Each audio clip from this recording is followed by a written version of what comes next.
Salut à tous, c'est Fall, j'espère que vous allez bien et aujourd'hui on se retrouve pour une vidéo où on va parler du match qu'attendent le plus d'Allemands tous les ans. C'est Der Klassiker, le match qui oppose le FC Bayern au Borussia Dortmund. Et oui, ce week-end, on va enfin avoir la confrontation entre le BVB et le FCB en Bundesliga. Et plutôt de faire une vidéo classique de pronostic, je me suis dit, et si on faisait plutôt une vidéo historique, quels sont les matchs marquants de la Bundesliga entre ces deux clubs. Et oui, je précise directement, je parle bien de la Bundesliga et pas de toutes les confrontations qu'il y a eu entre les deux clubs. Donc on va ni parler de la finale de Ligue des Champions de 2013, on va pas parler des finales de Coupe d'Allemagne de 2008 et de 2012. Tout ça, on laisse de côté, on se concentre vraiment sur des matchs historiques en championnat allemand. Donc déjà, ce qu'il faut savoir, c'est que Der Klassiker, le classique en français, c'est le deuxième match le plus représenté en Bundesliga depuis l'existence même de la Bundesliga. Le premier, c'est Werder Bremen contre le FC Bayern. Oui, comme quoi le Werder peut avoir des records aussi. Et donc ce week-end, on aura la 111e confrontation entre le Bayern et le Borussia Dortmund. 111 confrontations, ça commence à faire beaucoup, surtout quand vous voyez seulement 2 fois dans l'année. Mais la question qu'on peut se poser quand même, c'est pourquoi ce match-là est-il considéré comme der Klassiker, alors que Bayern-Bremen, il y a eu plus souvent des matchs les uns contre les autres. C'est assez facile à comprendre. Déjà, Bayern et Dortmund sont tout simplement les deux clubs les plus populaires et je pense d'assez loin en Allemagne et même internationalement connus. On est quand même sur les deux clubs avec une Ligue des Champions. Alors oui, on a aussi le HSV qui en a une. Malgré tout, c'est les deux clubs les plus populaires. Les deux clubs qui font tous les ans, depuis maintenant pas mal d'années, les meilleurs résultats pour des Allemands en Europe. Alors oui, le Bayern a plus de 30 titres de champion d'Allemagne. Le BVB en a seulement 8. Après, on dit seulement, c'est quand même le deuxième club avec Nürnberg à en avoir le plus. Je compte pas vraiment Dresden et le Dynamo Berlin qui ont beaucoup de titres, mais d'Allemagne de l'Est. Là, je parle vraiment de titres d'Allemagne unifiée. Et en vrai, avant le sacre de Leverkusen l'année dernière, ça faisait plus de 10 ans que le vrai duel tous les ans, c'était entre le Bayern et le Borussia Dortmund. Il y a Leipzig qui se glisse parfois un peu dedans, mais sinon, les deux plus gros clubs depuis plus de 10 ans, c'est le Bayern et c'est Dortmund. J'ai décidé donc dans cette vidéo de vous présenter 5 dates clés de ces confrontations entre le Bayern et le BVB. Et d'ailleurs, si vous aimez ce genre de vidéo, n'hésitez pas à mettre un petit pouce vers le haut ou à vous abonner si ce n'est pas déjà fait. Et on se lance tout de suite dans les archives du championnat allemand. Il faut déjà savoir que le premier match de Bundesliga entre le Borussia Dortmund et le FC Bayern, c'était le 16 octobre 1965. Ça commence à faire très long. Et la toute première date clé que j'ai décidé de choisir, c'était aujourd'hui, il y a 53 ans, le 27 novembre 1971. C'est simple, cette date mythique, c'est le plus gros score que le Bayern ait mis au Borussia Dortmund sur un match. Le Bayern gagnera 11-1 lors de cette confrontation. Oui, 11-1. Et le pire lors de cette confrontation, c'est que le Bayern marque 11 buts au Borussia Dortmund, mais commence le match en mettant des transversales. C'est-à-dire qu'il aurait pu être beaucoup plus sévère comme score. Rot Latte. Breitner verfolgt von Menzing. Er hat viel Raum. Und wieder der Querbalken. Und Müller 1:0 in der 11. Minute. Darauf gleich Hoeneß 2:0. Das 5:0 durch Hoeneß. Dann Beckenbauer 6:0. Dann schraubt Rot das Resultat auf zweistellig. Rot 10:1.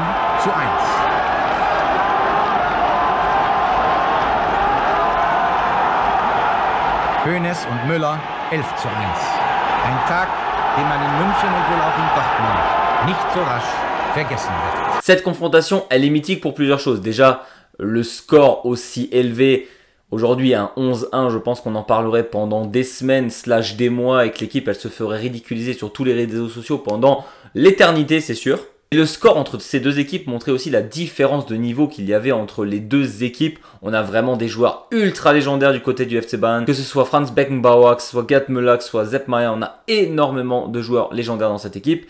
Et surtout, à la fin de saison, le Bayern sera champion d'Allemagne, là où le Borussia Dortmund descendra pour la seule et unique fois de son histoire en Ligue 2.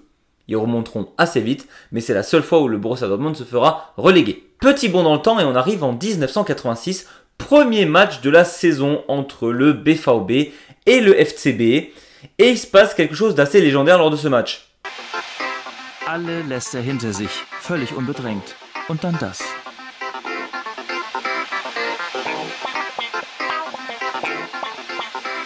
Alors, ce que vous venez de voir, c'est simple.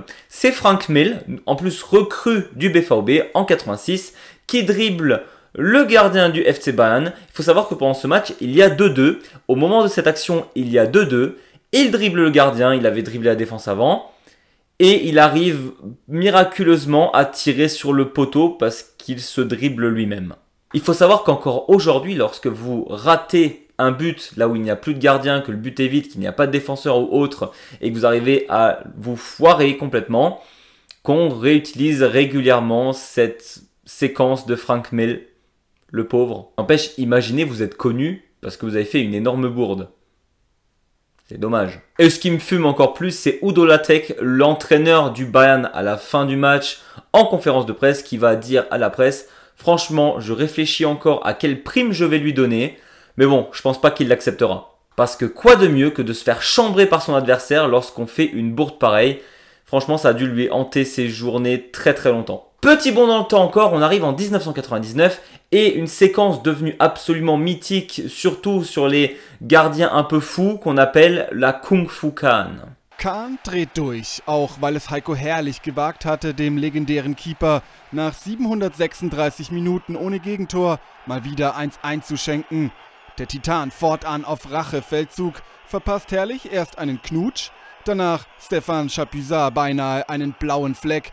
Doch tatsächlich versetzt Kahn den BVB in Schockstarre. Alors ce qu'on voit actuellement, c'est tout simplement Oliver Kahn, ancien gardien du FC Bayern, aussi gardien de l'équipe d'Allemagne, absolument légendaire comme gardien, facilement top 5 des meilleurs gardiens de l'histoire. Bref, c'est pas la question. Ce gardien absolument légendaire était aussi un peu cinglé sur les bords. Et à ce moment-là, le Bayern était mené 2-0 contre le Borussia Dortmund et Oliver Kahn a tendance à motiver ses troupes d'une certaine manière. Et donc forcément, quand vous êtes mené 2-0, qu'il faut un peu booster son équipe, qu'on a aussi l'attaquant adverse qui te pousse en tant que gardien, t'es un peu saoulé, donc il lui fait un petit bisou. On a l'impression qu'il a envie de lui croquer la joue et je pense que c'est ce qu'il voulait faire totalement. Mais au-delà du fait qu'il veuille lui croquer la joue, Oliver Kahn voit que lors d'une action, le BVB, il y a hors-jeu, donc il peut prendre la balle avec la main pour relancer le jeu. Au lieu de la prendre simplement, il décide de courir vers le ballon, mettre un gros high kick en l'air. Heureusement, le gars était assez de côté, l'attaquant de Dortmund. Parce que s'il se prenait ce pied dans la figure, ça faisait sûrement très mal. Alors là où aujourd'hui, je pense qu'il y aurait eu clairement sanction contre le joueur, vu qu'il y avait hors-jeu et que Oliver Kahn n'a pas touché le joueur de Dortmund, il n'a pas été sanctionné du tout pour cette action. Mais le pire, c'est qu'après cette action, le Bayern revient dans le match. Ils étaient menés 2-0. En deuxième mi-temps, ils égalisent à 2-2. Et en fin de match, Oliver Kahn, qui n'a donc pas été expulsé, arrête un penalty en fin de match pour sécuriser le point contre le BVB. Und Kahn selbst hält noch einen Elfmeter von Ricken.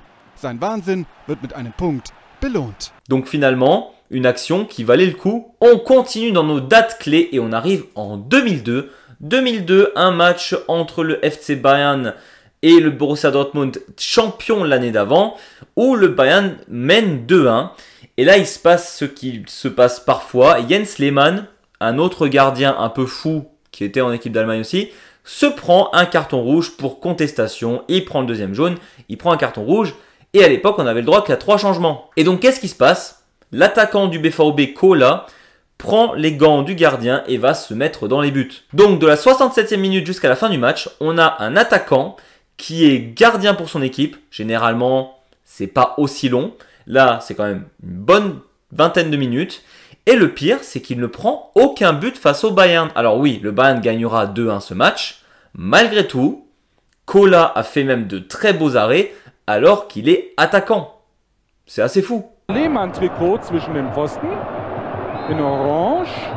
Lange machte keine schlechte Figur und Oli Kahn, der lief jetzt zu seinen Mitspielern als Motivator. Jungs, was ihr jetzt zu machen habt, ist Ruhe. Die Bayern mit 2 Leuten mehr.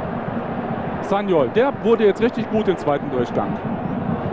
Und erster Ball abgefangen von Koller, aber dann zum Gegenspieler. Sofort wieder die Bayern. Und jetzt nochmal abgefangen. Santa Cruz gegen Maduni. Pizarro, Santa Cruz, da kommt Ballack und Koller, super Parade. Ce qui est assez fou, c'est lorsqu'il s'est passé ce changement de gardien lors du match, on a les joueurs du Bayern qui ont plutôt stressé. Et donc Oliver Kahn, oui, lui encore, et allez voir ces joueurs pour les déstresser et leur dire les gars, c'est un attaquant qui est en face, vous êtes à 11 contre 10, à un moment donné, on va gagner ce match, vous allez marquer. Eh ben non. Et on arrive, ce qui est pour moi le dernier gros souvenir, celui-là je l'ai vu, je l'ai vécu, entre le Bayern et le Borussia Dortmund qui a fait quand même assez mal ce jour-là. C'était lors de la saison 2011-2012 où le championnat se jouait totalement. On est donc sur un match de fin de saison où le Bayern aurait pu récupérer la première place en étant égalité de points avec le Borussia Dortmund, mais en ayant un meilleur goal average. Et ce match était donc totalement décisif. Le Borussia Dortmund le gagnera 1-0, mais ce qui a rendu vraiment ce match légendaire au-delà des enjeux qui étaient autour, c'est Arjen Robben qui rate un penalty pendant ce match, qui s'en veut totalement, et il le disait encore dans une interview récemment que c'est quelque chose qui l'a hanté. Et on a donc Subotic qui est le défenseur du Borussia Dortmund qui est venu le voir pour lui dire des mots doux dans sa langue natale. On ne sait pas ce qu'il lui a dit, ça devait pas être très très joli. Denn einen Monat zuvor hatte der FCB auch im Showdown um den Bundesligatitel das Nachsehen. Die Roten reisten 4 Spieltage vor Schluss mit 3 Punkten Rückstand nach Dortmund. Wieder brachte Lewandowski die Borussia in Führung. Und Arjen Robben versagten vom Punkt. Die Nerven. Der berühmteste Fehlschuss der letzten Jahre wurde vom BVB gebührend abgefeiert. Und der FC Bayern gewann 2012 keinen einzigen Titel. Et donc cette confrontation amène à quoi? Le Borussia Dortmund prend 6 points d'avance sur le Bayern, gagnera le titre de champion d'Allemagne avec Jürgen Klopp en tant qu'entraîneur. Et le Bayern, tout s'effondre pour eux. Mais ce qui rendra la chose encore plus légendaire, c'est l'année d'après où on a la finale de Ligue des Champions Bayern-Dortmund. J'ai dit qu'on ne transgresse pas trop sur la Ligue des Champions. Malgré tout, l'année d'après, il y a cette finale entre ces deux clubs. Arjen Robben marque le 1-0 contre le Borussia Dortmund et va dire des mots doux à Subotic qui l'avait vanné l'année d'avant. Et ça, niveau karma, j'adore. En mention honorable, on peut aussi parler de Harry Kane qui est arrivé très récemment en Bundesliga. Et lors de son premier Klassiker entre le BVB et le FCB, Harry Kane a marqué un triplé. Voilà, simple, efficace. Et donc on se retrouve avec le prochain match entre Dortmund et Bayern. Faut savoir que le tout dernier avait été gagné par le BVB 2-0 de souvenir. Et pour ce que je pense de ce week-end, clairement, je vois le Bayern gagner. Alors oui, Dortmund est très très fort à la maison cette saison. En Bundesliga, on l'a revu contre Freiburg récemment. C'est super fort et il joue à Dortmund. Donc je pense que Dortmund va être difficile à battre. Malgré tout, vu la forme du Bayern actuellement et le fait que Dortmund, c'est une fois sur deux où il joue bien, je vois quand même le Bayern dominer clairement ce match et gagner 3-1, on va dire. Voilà, c'était tout pour moi. J'espère que vous avez appris quelques trucs par rapport à ce Klassiker entre le Bayern et Dortmund. C'est vrai que c'est un match qu'on attend tous les ans et que des fois on se dit mais pourquoi on l'attend autant? Parce que le Bayern a quand même dominé pendant beaucoup d'années cette confrontation. Mais malgré tout, en tant que fan de Bundesliga, c'est quelque chose qu'on attend avec impatience et très hâte de voir ce qui se passe ce week-end. Sur ce, on se retrouve très vite pour de nouvelles vidéos et d'ici là, je vous dis Servus.